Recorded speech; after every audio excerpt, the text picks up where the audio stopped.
stretching and I'm growing, and I'll reap what I've been sowing, or my skin's not black. I've prayed and slaved and waited, and I've sung my song. You've bled me and you've starved me, but I still grow strong.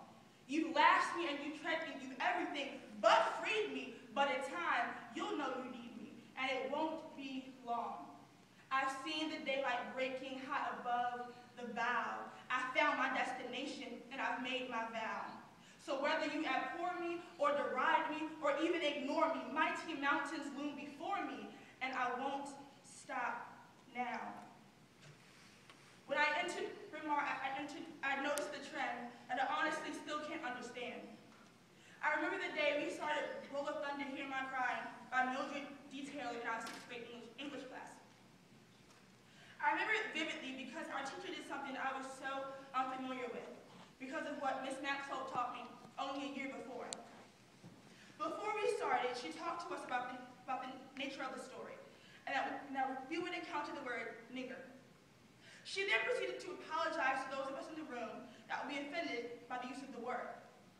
I was struck by this moment not because I was offended, but because I had never been in a situation or discussion when even saying Black or African American was the cause of so much discomfort. At that moment, I vowed to myself that I would never reach the point of discomfort when talking about race, but specifically the Black experience. My voice, you all heard it, whether it be yelling your names or singing a song walking down the hallway. For a long time in my life, I decided that what I had to say had already been said or was going to be said by others. I decided that I was going to be the girl who didn't speak too much. No matter the level of my passion, I chose to stay silent so I would not become an agitator. Those who profess to favor freedom and yet depreciate agitation are men who want crops without plowing the ground. Frederick Douglass said those words on the 23rd anniversary of the West India Emancipation. In 9th grade, we were told of our bold voices. It was with this new focus that the meaning of Frederick Douglass's words became very vivid to me. Voices are needed, loud voices, deliberate agitators. It was Moses, with his stammer and led by God, agitated Pharaoh enough to receive freedom for his people. I am obviously not Moses or Frederick Douglass, but I finally get it. In Booker T. Washington's Atlantic Compromise speech in 1895, he says these famous words: "To those of my race who depend on bettering their condition in a foreign land, or who underestimate the importance of preserving friendly relations with the Southern man, who is your next door neighbor, I would say, cast down your buckets where you are." Well, my apologies, Mr. Washington, but I cannot simply sit back so that the majority remains comfortable. This country, this world, doesn't need another pacifist, but rather it needs agitators. This last year, I was given a book by this Black man I heard about. I knew he was significant, but I never expected the greatness I would receive when I read his words.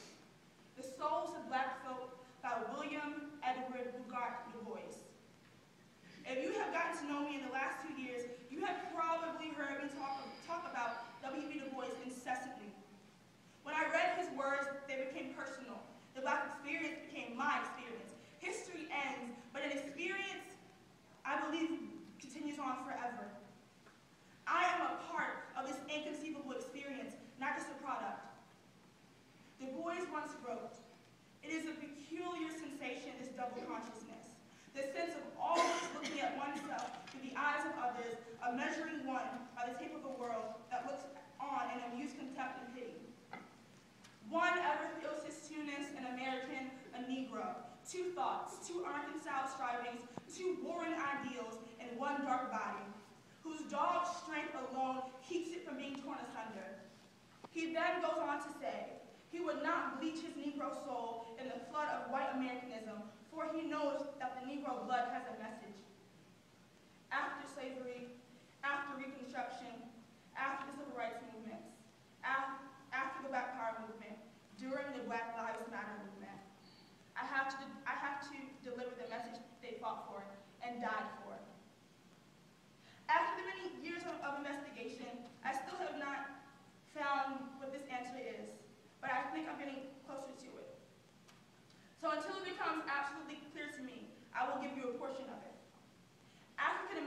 were never victims, but rather diamonds in the making. We are more than just Black history facts. We are an ongoing experience. We can never be broken by repeated injustices and constant persecution, but will turn what would have been brokenness into greatness. My soul has grown deep like the rivers. Mr. Hughes, I thank you for those 8 words. My soul has grown deep like the rivers, holding the secrets of my people throughout time, the wisdom of my ancestors, and the strength to continue on until we reach that mountaintop that Dr. King speaks of. Traveling from the shores of Africa to cotton fields in the deep south to Baltimore, Maryland. At this very moment, I hear the song that started it all, echoing about in my mind. Wade in the water, wade in the water, children, wade in the water. God's gonna trouble the water. Yes, my soul has grown deep like the rivers.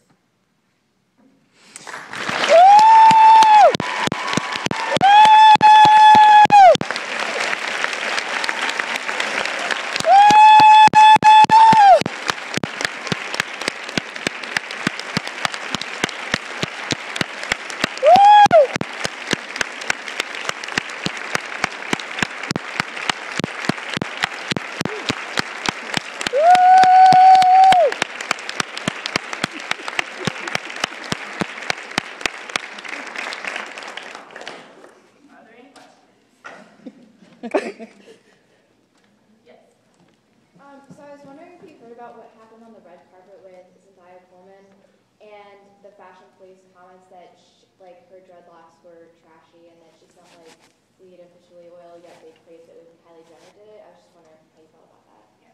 I actually feel a lot about that. I think it's absolutely ridiculous. Personally, I love her hair, and I love that these natural hairstyles are becoming a thing, just in normal everyday life. You know, I love the fact that the natural hair movement is moving to the red carpet, and I thought that her comments were obviously distasteful, and she just didn't know about what was going on in the community. So I feel like something needs to happen with her, an apology maybe, a little bit more. Yeah. Anything else? Any other questions? So I know you sing and that you're in Bezai and that you love gospel music. So how has singing helped you find your voice and contribute to the Black experience? Well, I think because for me, my love for the Black experience all started in this college music class. You know, I've always loved spirituals. Like, if y'all know me, y'all know I sing all the time. Or whether it be gospel songs, I just feel that they convey so much better the experience of the time, and they convey so much better the souls of Black folk. So I love it. Yes, boo. Being at Bryn you hear a lot about feminism. How do you think being a Black female empowers you, or do you being a Black female empowers you? I think there is something very strong about being a Black female. I look up to people like Angela Davis, who she's just so strong and she knows how to hold her own in any type of conversation. And I think that I kind of have a one-up. I feel like being a minority and being a woman, it could be seen as kind of being a disadvantage, but I see it as a total advantage because I'm just given so much strength, and I'm forced to speak out. I can't just allow other people to speak for me. So I think because of those two things, it's like the biggest advantage in the world. Yes. How do you feel about people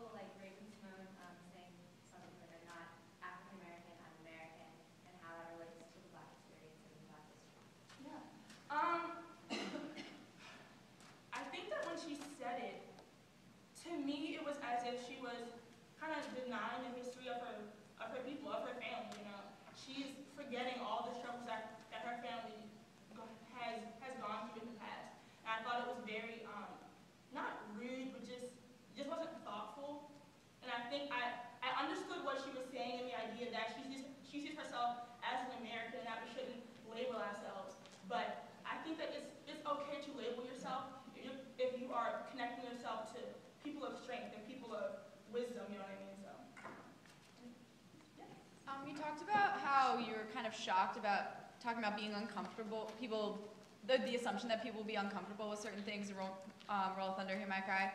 Can you kind of talk about other times you've encountered that during the Bryn Mawr curriculum, and if you think that things are approached the right way or things need to change? Yeah. I think definitely that things can be changed. I think that, I remember in 6th grade history class, our teacher, she was like, guys, don't laugh, you can't smile during this whole section because this is a really sad thing. And I think that we need to change our perspective on of Black people during the experience, because I see it as, you know, they had to go through that and it's to gain this wisdom. And I think that we need to stop looking at Black people and, as victims, you know.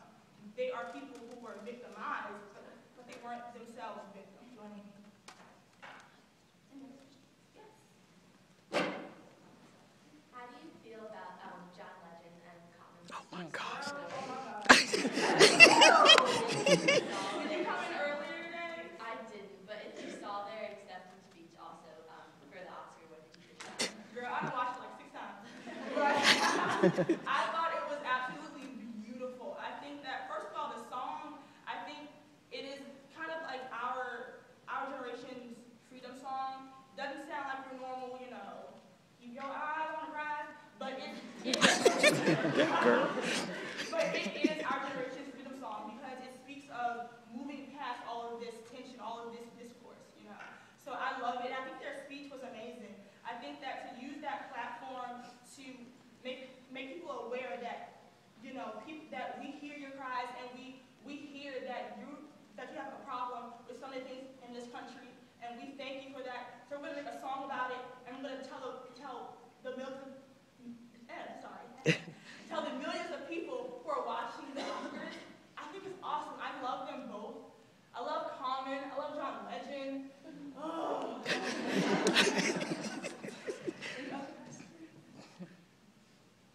Monita, since the bells have been canceled, you may take 2 more questions. Okay. In my US Since 45 class, we're learning a lot more in depth about Black history and historical figures that you mentioned, like Jimmy Lee Jackson, Bob Moses, like Diane Nash. Is there some historical figure that you wish education could emphasize more because we don't learn about everybody? That is such a hard question because it was actually really, really hard for me to pick the names in the beginning.